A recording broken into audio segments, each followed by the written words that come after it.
Hello and welcome to another Optelec Ask the Expert video. And today I'm very pleased to announce I'm being joined by Z, a very lovely lady from Glasgow, not originally from Glasgow, as you will very soon find out, but welcome, Z.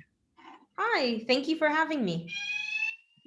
Yeah, no problem at all. No problem at all. Oh, that's a good sign. We've got a fire alarm. That's an excellent timing on that one. Student accommodations for you. Student Exactly. accommodations for you, making sure that we're all safe and sound. Absolutely, nothing like live broadcasts.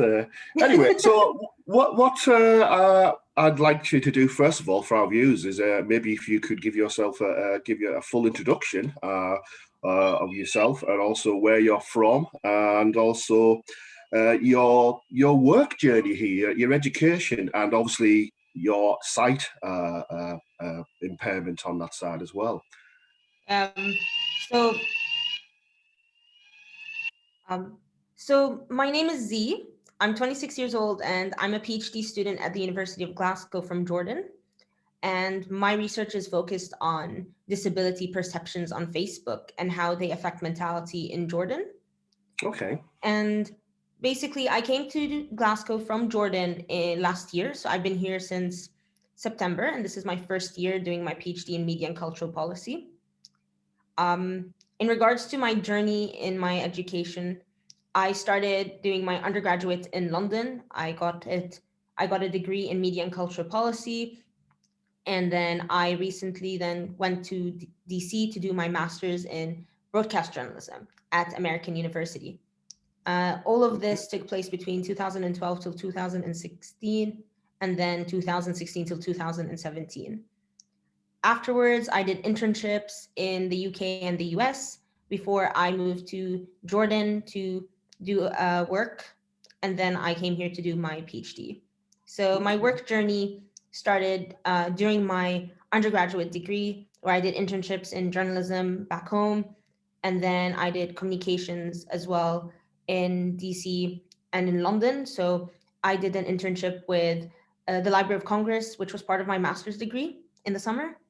And then I did a fellowship with Respectability as well. It's an NGO that focuses on disability in Hollywood. So I had to write articles. And then I came to London to do a 6-month placement through the intern group with the Pi News. I was basically an editorial intern and I had to write articles. I helped out with some editing and I did a lot of infographics and some data analytics on social media, which actually boosted my interest in Facebook analytics and perceptions on social media.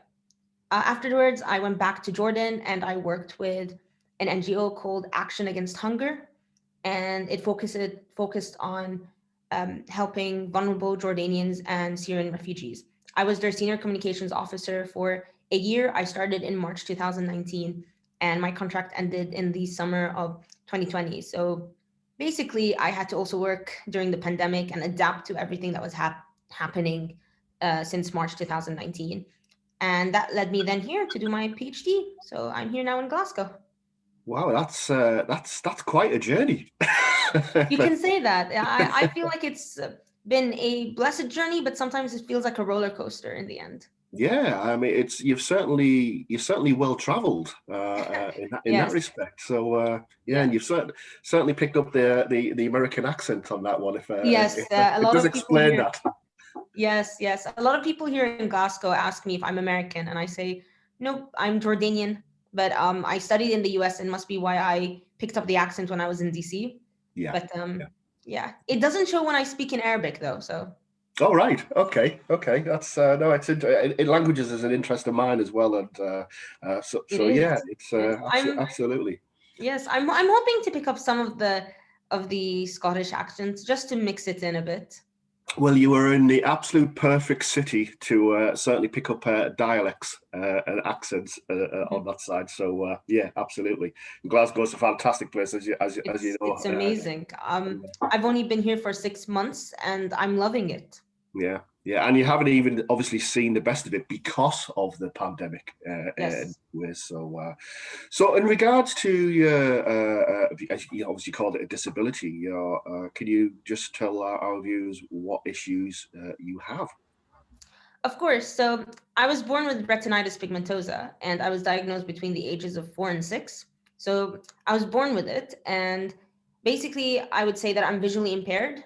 When people ask me, because I still have some sight, I can see central, but not peripheral, and I'm night blind and a bit of colorblind. So I have some technology that helps me with sort of my day-to-day life, and I use a cane, so that's how people can recognize me when I'm walking around. But Yeah. it is basically something I was born with. So yeah. Yeah, no, it's yeah. Everyone's journey is different. That's one thing aspect of what we know from years and years of experience on that one, and you've got to accept that everyone's journey is different and everyone's reactions are going to be different on that side. So we talked. So you're talking about the Glasgow there and adapting. So what challenges have you had to do adapting to the last 12 months due to the pandemic? So the things, or like you can say the challenges or obstacles I had to overcome is first Mm, of all adapting to a new environment. So moving from one place to another, it takes time for someone who's visually impaired to adapt to their surroundings. Sometimes I need to be trained in the area that I'm in. So sometimes I have to speak to my mobility and orientation trainer and ask if they have any tips to help me with sort of moving around or my space, you can say. But that was one of the things that I would say I had to adapt. But secondly, is just moving all of my day-to-day activities, let's say like my job when I was in Jordan, but also here, my education was all online. So I had to basically find ways to adapt to using Zoom 24/7, yeah, studying from morning till night. So being a PhD student, there's a lot of reading, a lot of writing. And so like I'd wake up at 9 in the morning, I'd be on the computer by 10 and I'd study through till 10 in the evening, or sometimes even do all-nighters just so I can read, take my time, and write. Since the bulk of the work that I have to do is mostly writing my thesis in the end. That is the end goal. of Um, course. as well as that, the pandemic has made us disconnect from humans, or disconnect from that human interaction, this human connection that we have with people, because everything basically is online. You start to lose that ability to understand people. I use my hearing, which is sort of like my superpower, you can say. And Yeah, when I speak to people, when I basically get to know someone, I use my ears to know the person. I use my ears to understand that person. um, it's hard when you're always looking at a screen. You never know what is the intention behind a word or the intention behind someone's sentence. And that sometimes made it hard for me to connect with people. yeah. It, I understand completely. Yeah, yeah. That but is something that we come across a lot, especially in the last 12 months, due to the way yeah, we're forced to interact with each other. The face to exactly. face is pretty much gone. Mhm. Hopefully, it's coming back It relatively is, soon. yeah. And It is, it is, and that's something I'm looking forward to. But because of these challenges that I had to overcome, I mm, found ways to adapt. I yeah, started to become more creative with my interactions, but I also started to ask people if they were also comfortable with doing things differently. Let's say using voice messages instead of text all the time, just to give my eyes a break. yes, And basically, like when I sent a message during through like let's say a WhatsApp voice note, I'd say, "Hey, this is Z. It's really nice, to get to know you and bump into you. I am visually impaired. Is it possible, if we could just send voice messages because my eyes are tired?" And people seem to be okay with it. And this is something that I was really, really happy with. yeah, Sometimes you need a break from just looking at a screen, and it made me find ways to relax as well. As that I started to go out more to walk. I started just to read outside in the park now with the weather changing, with the blossoms blooming. It's something that would help like just your mental health, but also detach from, let's say, your work. and um I absolutely, I think that is vitally important that people do take, especially even including ourselves having to work from home the majority of the time. It's vitally important that you're able to step away from mhm, the screen and go for exactly. a walk and yeah, and smell nature basically on that side. Yeah, So yeah, exactly. I Yeah, totally and understand. yeah, and like I love to study, and it's something I came here to do, and it's something Yes. that I love. And just reading and researching it opens up your mind to new knowledge. And sometimes I forget to do these kinds of small things just to relax. And so I started basically telling my friends, okay, let's just go out for a walk, grab coffee, just so I can detach from the computer. But Yes. in regards to overcoming the challenge of being in a new environment, and getting to know my area around me, like walking from my accommodation just to get to university campus, I started using something called a spotter, is memorizing something in the neighborhood as an Okay. indication. It's basically like my own GPS, you could say. Okay. Well, And that's kind of moves on to yes, your move to Glasgow, and obviously you did touch upon that earlier on regarding how yes, you get about. Now, I think for people with similar sight losses, especially moving to new areas, that's obviously going to be a problem. So, yeah, can you expand on that? Just what you of mean? course. I feel it's most important that you find tools to help you make life easy. Um, And Okay. so the first thing I did for myself is, as soon as I started losing my peripheral vision, um, I started using a cane. So when I was 16, I was trying to use a white cane, and I haven't let go of her ever since. She's with me all the time. She's like my right hand. She's like my best friend. And honestly, it makes my life so much easier moving around, Yes. even though I do need more help. And now I'm going through a process of getting a guide dog. I'm still in the application process. But everywhere I go, my cane comes with me. It's actually, I have my cane with me here. So I Yeah. go everywhere with her, basically. Well, this is a red one, but I have also white ones. But basically, wherever I go, she comes with me. And that's how people get to know me. It's like she's become part of my personality. Everywhere I go, they're like, oh, how are we supposed to find you? Spot the cane. You know it's me. That's how you'll find me. And I feel Absolutely. like right now around the neighborhood, everybody's like, who's the lady with the cane? That's me. Yeah. So Yeah. it's something that's helped me become independent. It's helped me move around, even though I still need help and I'm not afraid to ask for help. I know that if I'm moving from one place to another that I'm comfortable in, the cane is always there to help me. Yes. Another thing that I find so useful is, us women, we love fashion. We love to dress up. We love to look pretty. And so, one thing I'd suggest and I'd recommend is using a color detector. And that's something that I got from the RNIB. And basically, this color detector has saved me countless of times when it comes Yes. to dressing up and using colors, because I can forget that I don't see colors, and I'd go out wearing mixed match socks, or let's say tights. Funny thing, once I was going out and the weather was really nice here in Glasgow, and I decided to wear a lovely skirt and a lovely top. I was wearing red, as you can see. Red is my favorite color. It's the one color that I see a lot. And I'm like, okay, I'm gonna put the first black tights I see. I dressed up and everything, and I went out. I was so happy with myself. Come to think about it, that I was wearing green tights instead of black tights. Okay. Yeah. And I was like, you know what? It happens to everyone. I'm just gonna rock it, basically. And so the Absolutely. basic thing is this color detector. You just put it, and it will make a noise, basically. Yeah. Yeah. And it's No. been a lifesaver. Um, Absolutely. but honestly, all these tools that I'm using, they've helped me. And the one thing I'd recommend anybody who has a disability or impairment is, please use the tools there to help you, because it will make your life easier. Yeah, So yeah, absolutely. I wouldn't disagree with any of that. It's very relevant to leading an independent life and exactly, continue to do that. So, exactly, yeah. and And you mentioned like markers as well when you're out and about. So again, I'm quite intrigued to understand what you mean by that. yes, so when I first moved to Glasgow, I didn't know the area around me. I didn't know the neighborhood a lot. That my cousin came with me from Jordan to make sure that I settled properly and that I was able to understand the neighborhood. And usually, what I do is, before I memorize a route, I walk with someone there. So we'd walk together. We'd basically get from one place to another. But first time we'd walk, and then second time, the person with me would describe the area around me, tell me, okay, you have a building there, you have a desk there. So basically, just give different indications.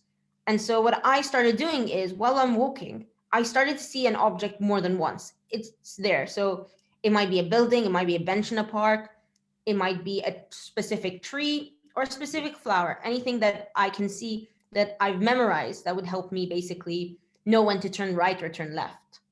Okay, excellent. And so basically I started doing that. I memorized, okay, this is where the building is. That means I have to go left or right. This is where this shop is. Okay, I need to take this right. And so that's how I've been able to assist myself in order to move around safely. However, if there's a route that I don't know, I wouldn't take it. It's because I haven't been trained or I'm not comfortable taking it. So usually I'd ask now a friend, because my cousin, he's not here, went back to Jordan. So I'd ask a friend, could you do this system with me? And they're fine doing it with me and explaining, okay, this is where this is where that. And sometimes I'd ask to give the details that is on that object. Or if I can't see it, they take a picture for me and they'll show it to me in close range. Yes. And that way I'm able to understand what is there and how to get from one place to another. Okay, so it really is your own built-in GPS. Exactly. It's like a GPS. Excellent. Instead of Google's GPS, make your own GPS. Yeah, exactly. It'll be more accurate in many ways, that's for sure. Okay, so what are you up to now then? Obviously, we're kind of moving to a newer unknown stage within the pandemic. Hopefully, a brighter future for everybody concerned. So, yeah, what are you up to? What are your hobbies? What's the future? So basically right now, as I said, I'm working on my PhD and I'm working on my research, which takes most of my time. But one of the things I love to do is I love to dance. I've been dancing since I was a child, and I'm a amateur pro ballroom and Latin dancer. I've been dancing since I was 16, and this year will mark 12 years since I've been dancing. And so during the pandemic, everything went online, so I couldn't dance, and that basically made things a bit difficult for me, because the most important thing in my day is to take a break and dance. If I'm walking down the street and I'm listening to music, I will dance. It's basically something that I love to do. And so with everything closing down, I didn't have a chance to do it, and I didn't feel like dancing is done properly on a screen. You have to do it like in a classroom, around like music, around people, with like, because my dancing is partner dancing. And so with everything opening up now, the university has some of their classes outside. And so some of the societies are opening up their dance classes. And this Saturday will be the first dance class I've taken since the pandemic started in March 2020. Oh, wow. And I'm looking forward to it. I bet you are. I cannot wait just to sharpen my heels, get dancing, enjoy meeting people. Another thing I'm doing as well is I'm reading. I love to read. I'm a readaholic, you could say. Okay. And so basically I take time out from my studies just to go and sit on a bench, take a coffee, and just read. It's something that brings joy. It detaches my mind from my studies. Absolutely. You got some great parks in Glasgow, that's for sure. Exactly. You have the botanic gardens, and the blossoms are just beautiful there. Yeah. Kensington Grove, is it Kensington? Of course, Kensington Grove, yeah. Kelvin Grove, yes. Kelvin, yeah. Yes. Yeah. And you also have, I recently went to Pollock Park for the first time. Okay. That was really interesting to see people play golf and just to walk around and enjoy the nature around you. Absolutely. Recently as well, I started training for a walking marathon. It's called the Kilt Walk. Oh, wow. You're doing the Kilt Walk. I am. I'm doing it with my friends from university, and we're raising funds for two organizations. One is the Guide Dogs for the Blind. Yeah. And the other is for Dog Trust. So our team is called For the Love of Dogs. Oh, brilliant. Yes. And so my friend and I are doing it. And some of our friends are going to be joining us just for motivation. Yes. And we're walking from my accommodations all the way to Pollock Park and back. So it should be interesting. Yeah, that's a decent walk. It is. It's actually something I decided to do just as a way to give back, to the community, to charity, something good to do. And I've done the same kind of thing in London in 2018. I did a 25-kilometer walk around 16 bridges, and I raised funds for Retina UK. Okay. And so, yeah, it's always nice to give back for charity, do something good. Yeah, And it is. and we're doing the walk on the 25th of April, which is a day before my birthday and a day before Scotland opens up. So I'm looking forward to Yeah, seeing yeah. Well, that's what actually happens. that's 2 days before my birthday. No way, that's cool. Yeah, yeah, 27th. So there we go. Nice, 27th. Cool. I'll make sure to send a happy birthday. And I'll do too. That's great. Yeah. Okay, so just really to like close off. Obviously, you are very much involved with social media and have been Yes. for a long time, and obviously that you're part of your education and degree, etc. So, would you like to give us all your social media details? Of Because I'm course. sure people will want to contact you. Of course, yes. I can always share my email, but also I usually post about my journey or what I'm up to on Twitter. So you can find me on Twitter. Okay, okay. I can always share that information with you, and you can We post. will post all relevant information on our also media platforms, Of so course, people yes. can contact you in due course anyway. So Mhm. that's absolutely fine.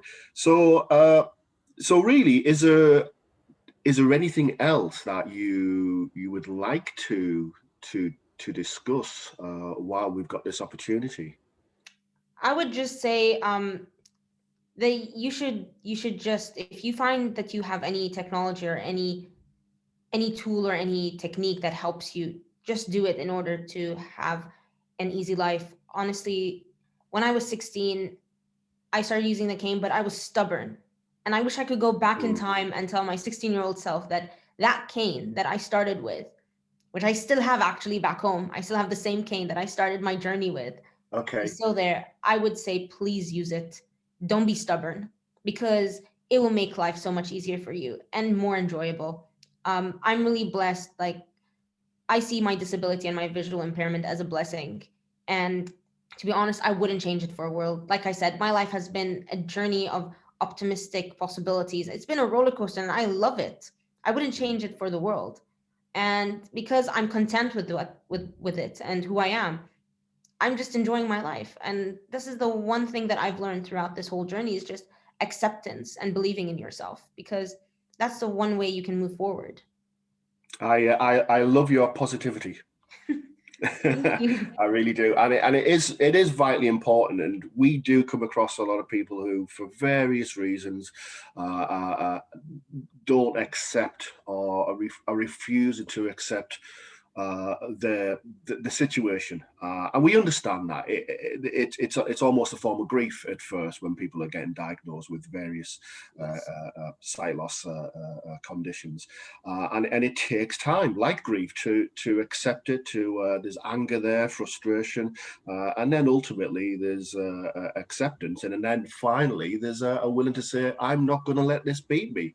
I'm not going to let Exactly. this change me. And the same with, yeah, obviously with the services, the help that's out there, the products that can help you lead a more independent life. But that takes time, and obviously everybody is different. But it's so nice and refreshing to speak to and meet somebody who is so full of positivity. So thank you Thank very you. much for that. Thank you very Thank you much so for that. much. And thank you for having me on your series as well. I'm really happy I'm able to share my experience and my journey, and I hope it helps others and it spreads more awareness.